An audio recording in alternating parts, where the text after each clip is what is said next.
Welcome to Hasta Abajo, you guys. One of the main reasons that Meli and I wanted to start a podcast is to talk about important topics that are underrepresented, especially in our community.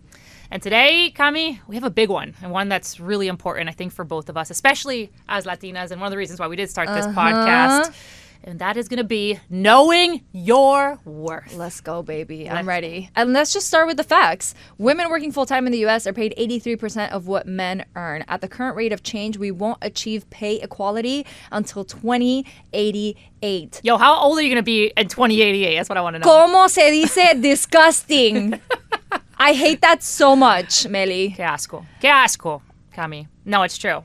This is exactly why we want to touch upon this topic in one of our first episodes, because it's one that is near and dear to our hearts, something that we've both have experienced within, whether that's me in my sports background as a former pro soccer player, and then also transitioning into a broadcasting and on-camera career. Right. Now, when you say women working full-time jobs are only paid 83% of what men earn, it's, guys, you need to be shocked by this. Right.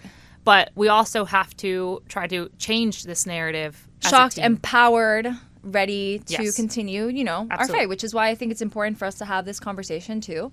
And not only, in day-to-day life, like let's just be real, like the gap is even bigger in women in sports. Absolutely.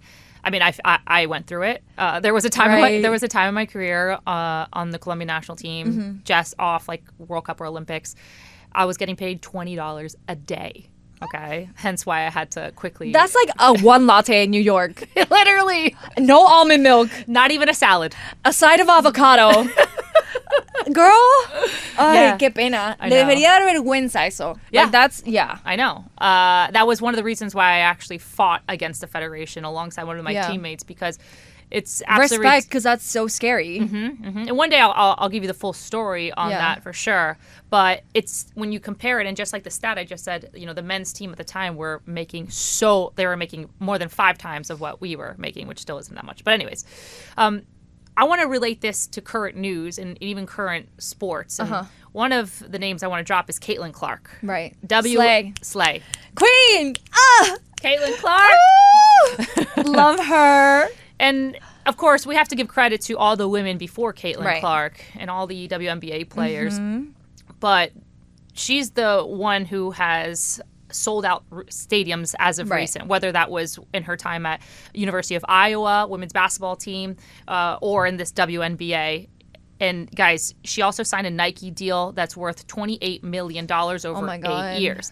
You could say she's getting all these deals left and right, Gatorade, Nike, yada, yada, yada. But yet, she doesn't even earn enough to be among the top 50 highest paid athletes in the world. No me jodas, Meli. Did I just say $28 million just from one marketing deal? Yeah, literally. Yeah.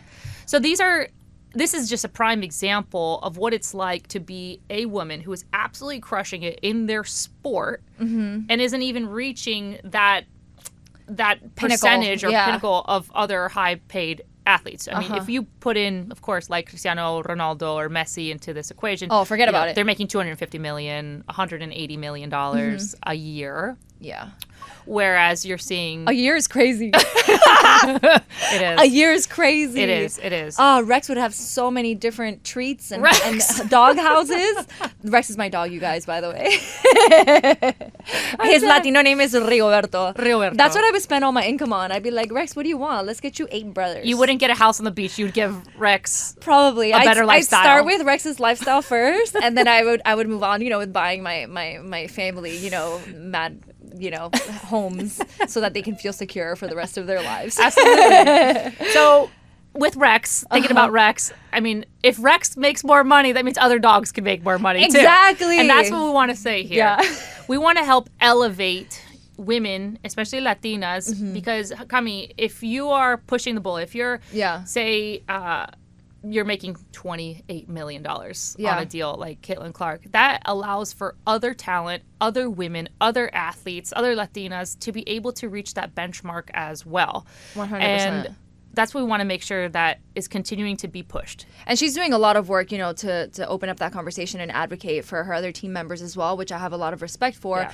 But there was also another study, a parity study, that said that unequal pay, like, it affects the mental health of these athletes. Like, it's tough to, be playing the sport and, like, be in these situations where you have to constantly advocate for yourself. In addition to perform at such a high state, you're always on, right? In these games, you have to perform well.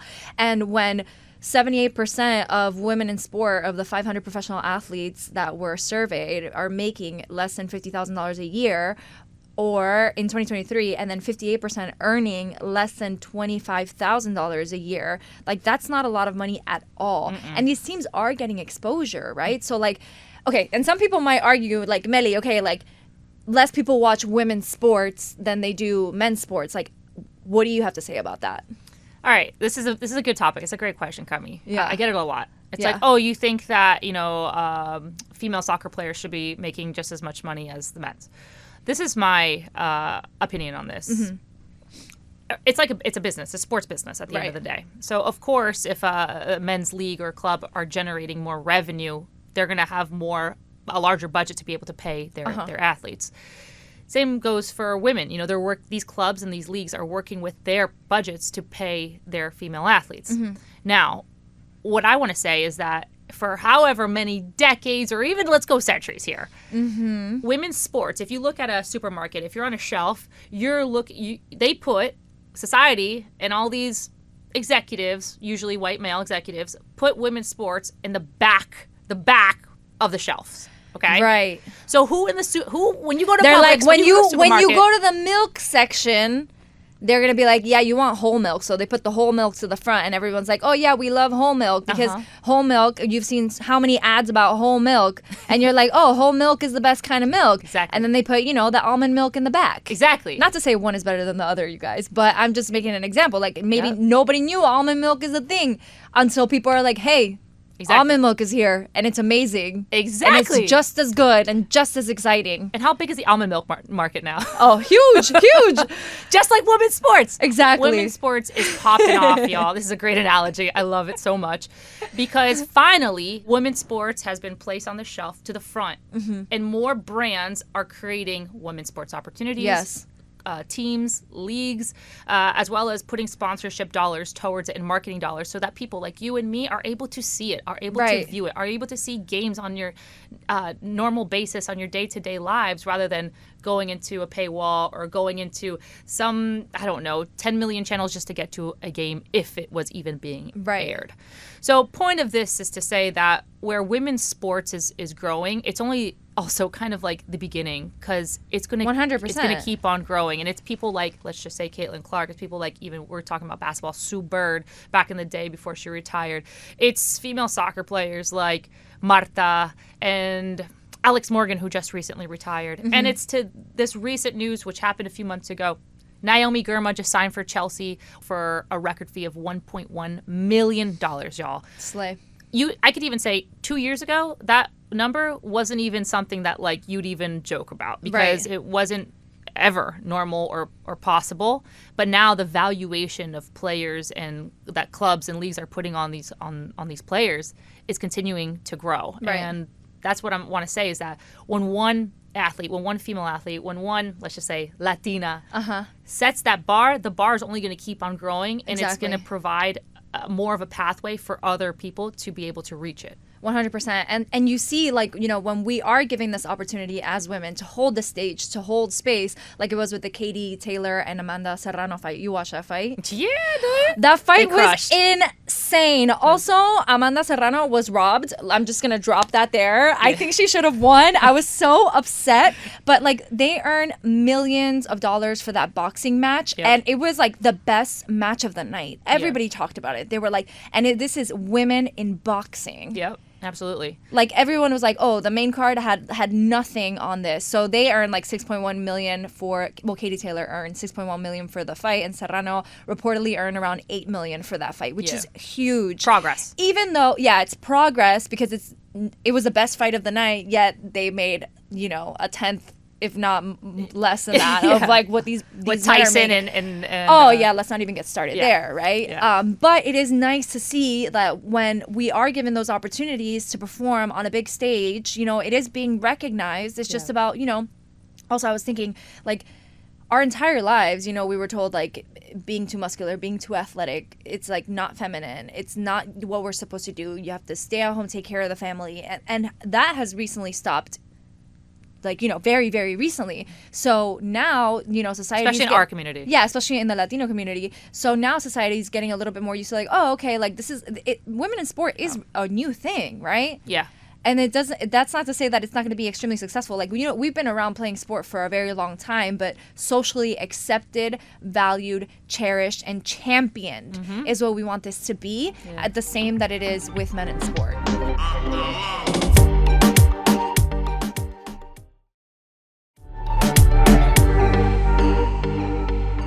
Cami, I could talk to you from my own experience. I am born and raised in South Florida. My parents are both Colombian. And when I got the opportunity to try out for the Colombian national team at 18 years old, I went down alone. My parents didn't come with me on that. And un tío lejano, like a, I don't know, second uncle, picked me up from the airport. And my mom had shared with him, like, yeah, she's going to go there for a soccer tryout with a national team, blah, blah, blah. And at the time, like, there was no coverage. Nobody really even knew that the national team even existed, the women's national team, of course, because in the men's, there was El Pibe Valderrama. You know, everybody knew the men's team. And I will never forget the moment at 18 years old where women's soccer in the United States was normal. It was the most popular women's growing sport in the country because of the 1999ers, Julie Foudy, etc. And I get there, and my tío Lejano told me, what are you doing, mija? ¿Qué haces? Like, what are you doing? Right. You know, aquí no hay futuro. En el That's fútbol what I like to femenino no hay call futuro. El tío tóxico. Yes, exactly, exactly. And when he said that, I was a little bit, like, taken aback. I was confused because I knew that in the States, it's not like that. It was not like that. I did see, you know, somewhat of a future, but it wasn't about that. It was more about, like, the passion, el orgullo de representar a mi país, a Colombia. And the way that he just, it totally, like, just took away that, like, that feeling I had. Like, oh, my God, I'm about to go try for my national team, pero mi tío me dijo que como que no debo estar jugando fútbol. So that's one example of how our Latin culture has kind of pushed girls. I was a girl, or just, you know, 18 years old, young woman. Out of sport. Yeah, to push me to get out of sport. Yeah. You know, that wasn't my place to be. And also, it's so important because what sport has done for me in my life, I never would have imagined. If I look back at 18-year-old Meli of what soccer or sports in general have done for me. Right. It's incredible. It's incredible. I am the person that I am today, and I am the fighter that I am today because of everything that I learned, you know, through running cross country, running distance, running marathons, dancing professionally. It's a lot of, you know, learning that you have about yourself, and it's even entrepreneurship because you're, like, fighting for yourself, for a team. You're learning how to work with people. You're learning how to work together. It teaches you so much about life and about how to compete, but in also a way that's healthy with other people that surround you. That's just so beautiful. So it makes me really sad too when we hear stories about girls in sport that are not being motivated to, like, follow their dreams because they don't think that there is a future there. And I totally understand sometimes with, like, immigrant parents. You know, we're both Latinas. I was born in Argentina, grew up in Miami. You know, with immigrant parents, sometimes they want to look out for you, and they're like, what are you going to do? You need to be una doctora, you need to be an attorney, like, how is fitness going to be the thing? But, you know, if you are working really hard towards something, you can make it happen. But I know that it's very frustrating sometimes, you know, when you work so hard and you are on par with these people that you're working with, and yet you are not being compensated fairly, right? So I have my personal experiences, you know, with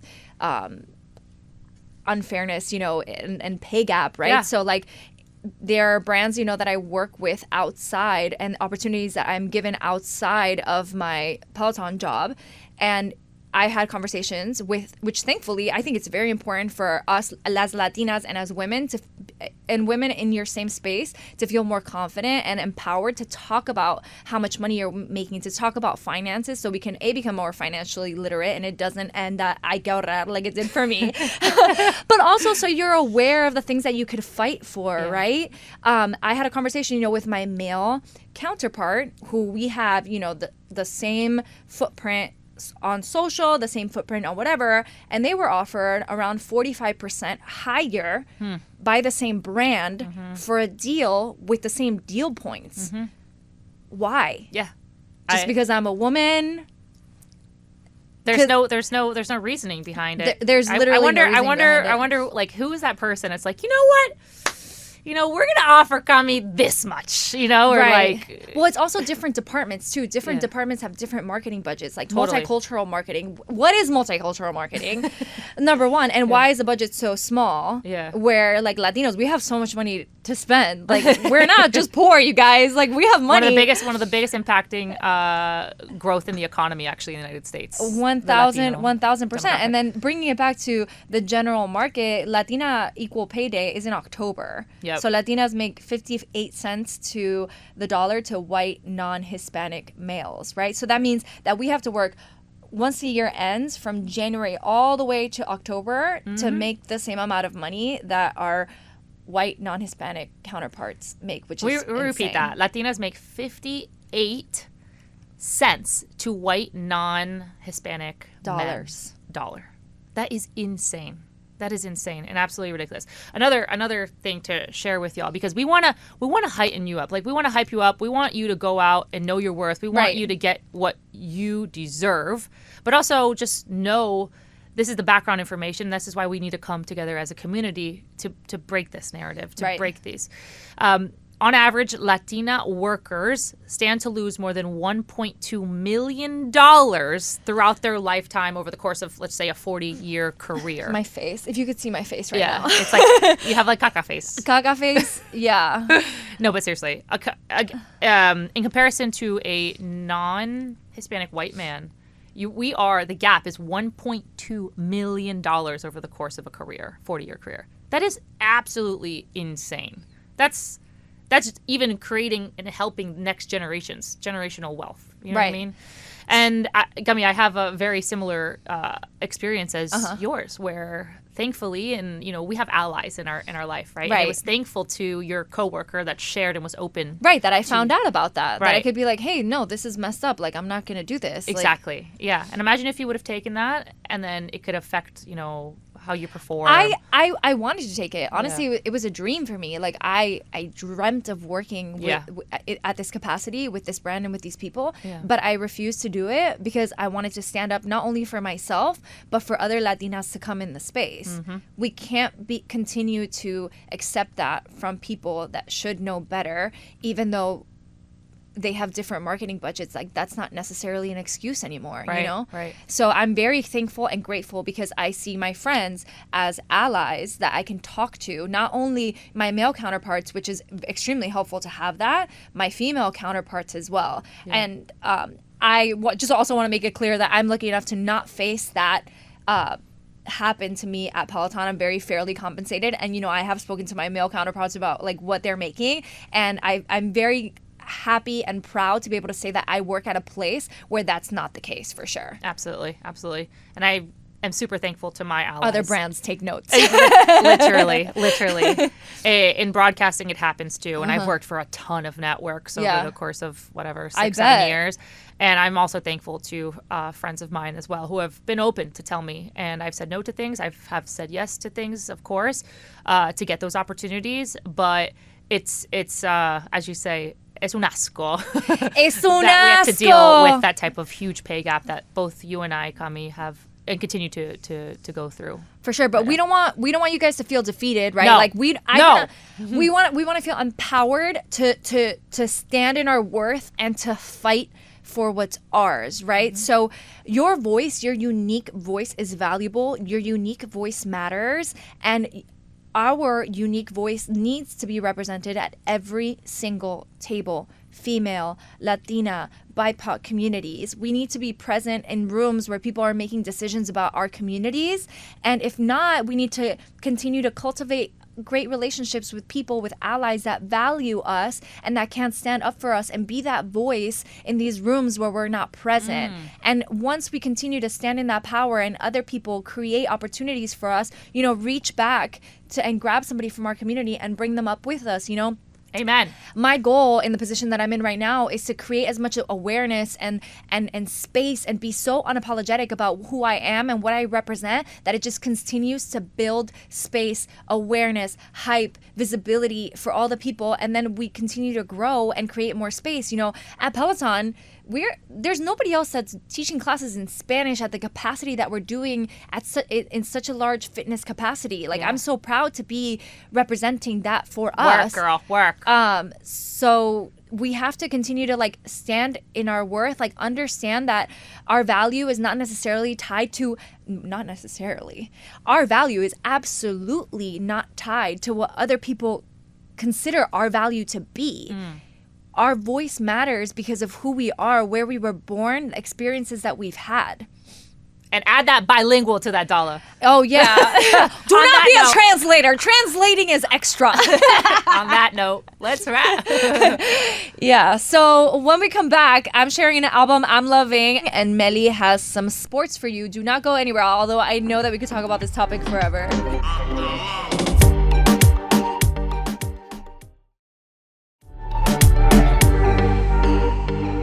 Welcome back, y'all. Okay, every episode, Cami and I are going to leave you with two of the things that we love the most. For Cami, it's música, baby. And for me, it's el fútbol. El fútbol. O el deporte. Sports. So when I was thinking about this segment, what do we call this? And I was thinking about soccer, having an assist to a goal. In Colombia, hay un dicho.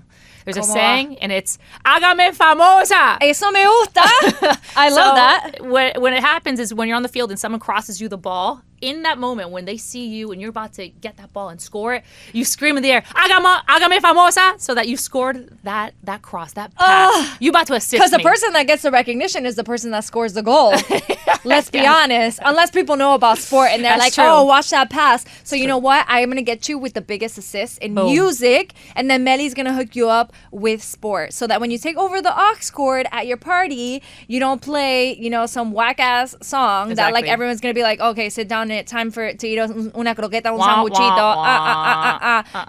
No. And Meli's got your back so that when you're talking to people about, sports, you sound knowledgeable. Exactly. And also to grow your passion and love for women's sports and women supporting other women. Because we're not perfect and we are trying to continue, right? To support. Absolutely. Okay, so I got you with music. Girl, hágame famosa. Dale, Cami. What do I have on repeat right now? I have the preview of the new group Astro Tropical. Have you heard of them? I have. This is the latest news, right? Yeah, this is Rawayana and Bomba Estéreo members from both of those groups, which if you have not heard Rawayana and Bomba Estéreo, you're living abajo una fucking piedra. Like you need a Patricio Estrella, come out of your rock because they are absolutely iconic and they have teamed up together. And this one is near and dear to my heart because they're releasing 12 tracks on this album. And they're all tied to the zodiac signs. Girl, you love zodiac signs. I'm not good at it. You know them. You're good. Okay, but I don't know that much. there's some people that no. Yeah. I'm not an astrologist. Okay, but I aspire to know. I know a lot about my sign, okay, which technically leads me, I'm a Sag. Technically, that leads me to have a lot of excuses about my behaviors and not take a lot of responsibility because, I am direct. I do like to travel and I am very last minute and spontaneous. But you are. But no excuses. What's your sign again? I'm Aquarius. Aquarius. What is Aquarii? Aquarii is go with the flow, creative. We're like the water, but we also like to be energetic. We're pumped up people. We like to go full force, have big energy. And I love that about you. Thank you. Because I'm more go with the flow, and Meli is a little bit more of a planner, I think. Anyway, coming back to the album, Lisa Omet and Beto Montenegro, they released a couple of tracks. Me Pasa, which is Pisces, right? It's like lush Afro beats. I love that one so much. It's like, se me pasa, se me pasa. Oh, no. For once you remember a song, Meli? I do. I know. Oh my God, I'm so proud of you. Proud. Okay, and then there's Una Noche en Caracas. for Tauro. Ooh. How do you say that in English? Taro? Taurus. Oh my God. Qué pena. I know. That one I feel like is very fun. The beat is like very like lively. And then Corazón Adentro, which is Scorpio. That's Scorpio, in case you're wondering. That one's more passionate. And I like that it's like Corazón Adentro, talking about the heart. My husband's a Scorpio. I'm scared of Scorpios. Intense. Honestly, I'm married to a Scorpio, and I'm gonna leave it at that. If you're a Scorpio, let us know. We need to know how you are. They're intense. They're intense, but they're very passionate, and they're very loving, and they're very loyal, right? They always got your back, so fear not. Anyway, I'm really excited for the rest of the tracks to drop, and they're going to continue to drop. So make sure that you check them out, and then obviously thank me later, because this is like the perfect like beach vibes. And if you watch the music videos that they release, absolutely iconic. And I'm a huge Bomba Estéreo fan. My Peloton release launch video was inspired by Bomba Estéreo, so they hold a very. And if you guys don't know, Bomba Estéreo has done incredible collabs. Even what's the one with Bad Bunny? Right. Ojitos Lindos. Ojitos Lindos, yeah. That's a good one. But Somos Dos already, there's just so many tracks that they have already. And Rawayana, just to play it. They're just good vibe. I have them in my background when I'm working sometimes. It gets me in a good mood. I just I want to hang out with them. Me too. Maybe we should have them on. Maybe we should. Yeah. Okay, we'll hit Let's them make that happen. Bueno, ahora Meli, hágame famosa a mí. What are tips if we want to get into watching women's sports? Because this is one of our first episodes, and the goal here is to get us all into it. Absolutely. Guys, I know even from experience and within my community, a lot of us might not watch sports or women's sports. And this is about women empowering and supporting other women. As we talked about everyone. As we talked about earlier women. in this episode, when one woman succeeds, it allows another woman to succeed. And it's the same in our community. So my tip for you, Cami, and our listeners is to be more involved, okay? If, say, on the TV, a men's game is playing, awesome, enjoy it.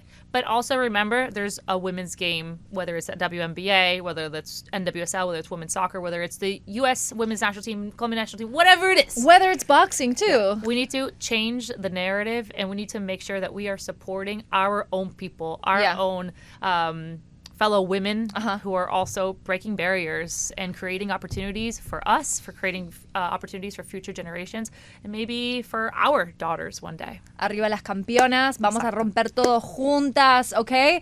Well, this is it for today's episode. Thank you guys so much for listening in. For more podcasts, listen to the iHeartRadio app, Apple Podcasts, or wherever you listen your favorite shows. Until then, keep dropping it low. Hasta abajo. Hasta abajo. Baby. Hasta abajo. Baby. Hasta abajo. Hey. Dale hasta abajo. Hasta abajo. Hasta Abajo is an iHeart Women's Sports production in partnership with Deep Blue Sports and Entertainment. For more podcasts, listen to the iHeartRadio app, Apple Podcasts, or wherever you listen to your favorite shows.